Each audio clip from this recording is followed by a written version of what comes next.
What's up, Huskies? It's Clayton the Gamer here, bringing you guys a new video for today's episode of Throwback Thursday. Although it's not an episode of Throwback Thursday, I decided that since yesterday was Sony's or PlayStation's 2013 February 20th meeting, that I would do a quick recap of everything that happened. I actually watched the event, live streamed it and everything. I watched the whole 2 hours, although there was a lot of lag here and there, so I didn't catch many of the games that were out there, the trailers playing. I will give you guys the sort of gist of what I did see. So starting right from the top, there was the PlayStation 4 announcement and everything. People came in, spokespeople and everything, and they're talking about this long. They were doing some really long intro. I wanted them to just get to the point, show us the games, show us the systems. But they were talking a lot about specs and how the PS3 is going to have a huge amount of a difference as far as graphics goes, and new CPU and a GPU and whatever. I don't know all these fancy tech terms and all that, but you can check out the specs in the description below, as well as all the trailers for any of the games that I mentioned in the description below, as well as games that I don't mention just because I didn't catch all of the games. And if you want to see any pictures or anything, I will link everything in the description below. I'm not too sure if I'm going to use gameplay for this video, just because I'd rather post pictures here and there, although I might use gameplay and then pictures in the gameplay and whatnot, but you'll see the video after. So right off the bat, the new controller has a touchpad, a blue LED bar to, I think, distinguish between who's player 1 and player 2. So maybe player 1 will be like the blue LED bar, and then player 2 will be the red. And that's basically if you're playing split screen or when you have a friend over or something. And another thing about the PlayStation controller, the new one, is it's DualShock 4. So I thought they were going to drop DualShock, but they didn't end up doing that. So they're still with DualShock. They call it a DualShock 4 controller. And one more thing about the controller is that it's the exact same one as the photos that were leaked recently before the announcement. So that's one thing that you can tell. Maybe if a picture of the console is leaked, maybe that'll be the exact same thing as what will be revealed eventually. That's also a main point. They never actually did unveil the console. It might not be ready. It might just be they might be just using some sort of prototype version of the console to demonstrate the games before they actually unveil the console. But as far as I'm concerned, if they did unveil it, I didn't see it because it must have been lagging. But I've researched and everything afterwards, and I didn't find any pictures of the actual console itself. So I don't think they've actually shown any pictures of it or whatnot. And getting into some more points, the network, you're going to actually be using your real name from now on. So it's kind of like the new YouTube. You have the option to use your username or your real name. Obviously, this is going to be a kind of privacy issue with a lot of people. I personally have a lot of my subscribers on my PlayStation account, and using my last name and my real name and everything, that'd be kind of weird. Although you guys do know my name's Clayton. I just don't want people to go on like Facebook and stuff and search me up and try to add me as a friend. I think that's kind of weird, and that's really personal. And I think that if there is no option and you can only pick your real name, or you just don't have an account, I think that's really stupid. But I'm nearly 100% sure that you're going to be able to choose between. And this is going to be, the network is also going to be much more like basic everyday social media. So if you like something on someone, if you like someone's gameplay or something, it'll show all the rest of your friends on your friends list, kind of like Facebook, sort of that sort of thing, if you get what I mean. And there's also, I picked up this thing that they were talking about when I was listening. They said something about personalization, and when you buy something on the PlayStation Store, it will automatically sort of install other games that it thinks that you're going to want to buy. And I think you'll probably just have to pay for like the unlock or something, and then as soon as you pay for it, it's already downloaded and installed into your PS4, and then you can just play it right away. So this is kind of weird. I think it's kind of like TiVo. I'm pretty sure that's the thing that's called in the States. I'm not sure if that's in America, but I mean Canada.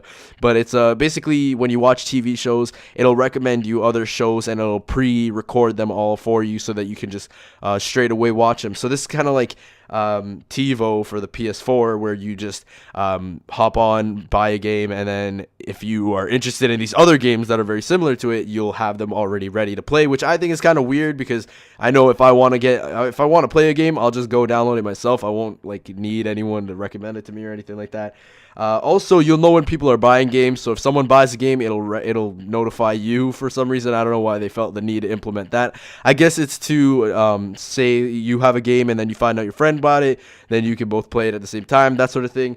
Although I, again, don't see what the point is really. You could just, if you really wanted to play with someone on a game, you would tell them that you have it and you would ask them if they wanted to play. There's also, this is kind of a really weird implementation into the new system that I think is kind of getting, it's kind of ruining the whole gaming aspect of, I mean, it's ruining the whole fun aspect of gaming, because part of gaming is that there's a challenge in things that you play. So it's not exactly easy every time you play the game, or whatever game it is that it doesn't really matter. But now there's going to be something called like assisting, where if you have a same game as your friend, you can hop on the game and play a level for them that they're struggling on. I'm not 100% sure if this was just particular towards the game that they were talking about, or if this is for all games, because if this is for all games, I personally think this is really stupid. Let me know what you guys think in the comment section below. I play all my games myself. I don't ask anyone for help, because I feel like if I ask for help, then why did I even buy the game to begin with? Because I bought it to play it and enjoy it myself, not for someone else to play it for me and me just sit there and watch them play it. That's kind of stupid. But then again, you're watching me play video games on YouTube. But this might be different because it's a sort of entertainment aspect and you're not really trying to play the game. You're just, yeah, you get what I mean.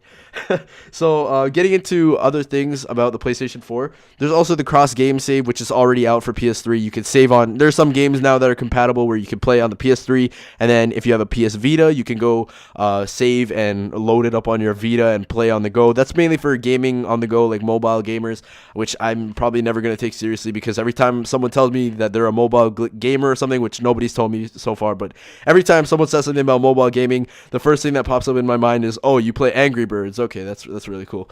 Which shouldn't, I hope that doesn't offend any of you, but if you're a mobile gamer, let me know what you play, and if it's Angry Birds, don't let me know what you play. If it's like the Nintendo DS or Game Boy and stuff, that's cool, I understand that, but if it's like you're playing Angry Birds and Temple Run and stuff, I think that's not really gaming, that's just casual whatever, you know what I mean. And then there's more media services coming to the PS4, which is sports TV, so like MLB TV, NHL TV, and then there's Netflix and a lot of other apps that I saw that I didn't really know the names of. I just dropped something off my desk, sorry.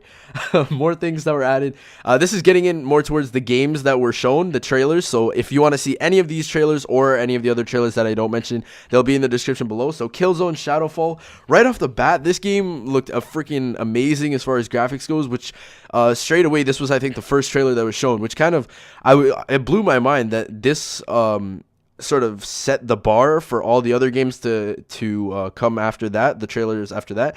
But the thing is, all of them were really good as far as graphics wise goes, and I've never been that impressed over a video game's graphics. Normally I don't even like give two craps about graphics at all. I'll play a game that's like 8-bit and just really choppy graphics or whatever you want to call it.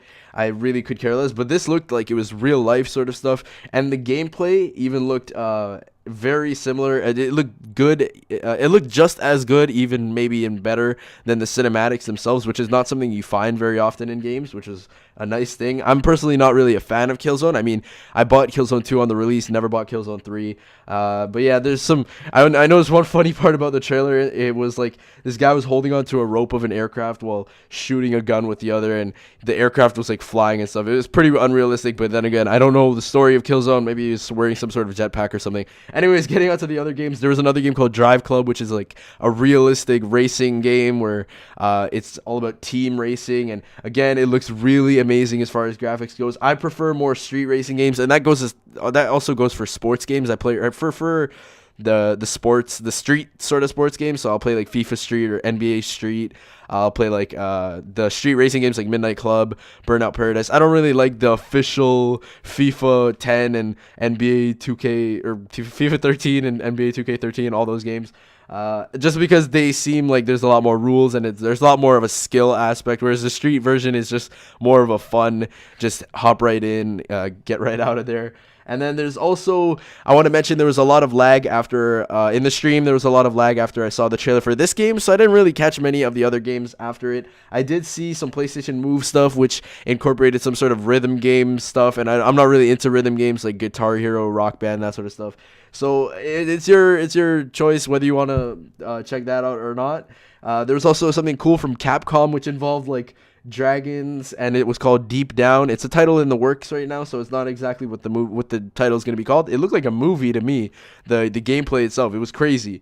And there was some other games. Ubisoft had Watch Dogs. It's some sort of like a sneaking stealth game, it looks like, where you're some sort of a detective. I'm not sure exactly what it was. Blizzard is bringing Diablo 3 to the PS3 and the PS4, and that's really a huge step. And then one of the biggest, most gigantic things that was shown was a game from Activision, or from Bungie, I should say, which are the developers of Halo. It was called Destiny, and this is kind of, a lot of people that I noticed in the stream were like, oh my gosh, Halo on PS3, Xbox now, what's gonna happen? But I'll leave it up to you guys. You let me know what you think is going to happen. I'm personally really excited for the PS4. I'm definitely going to buy it the day it comes out. And if this means Bungie is going to be working on the PS3 games as well, maybe the next Halo game will even come on PS4. I have no idea.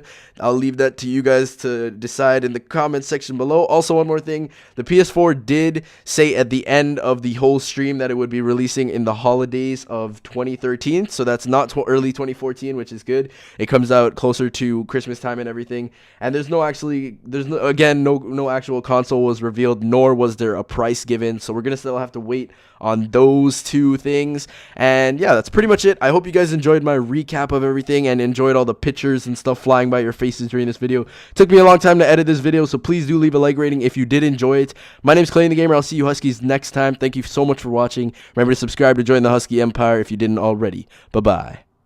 Get Husky.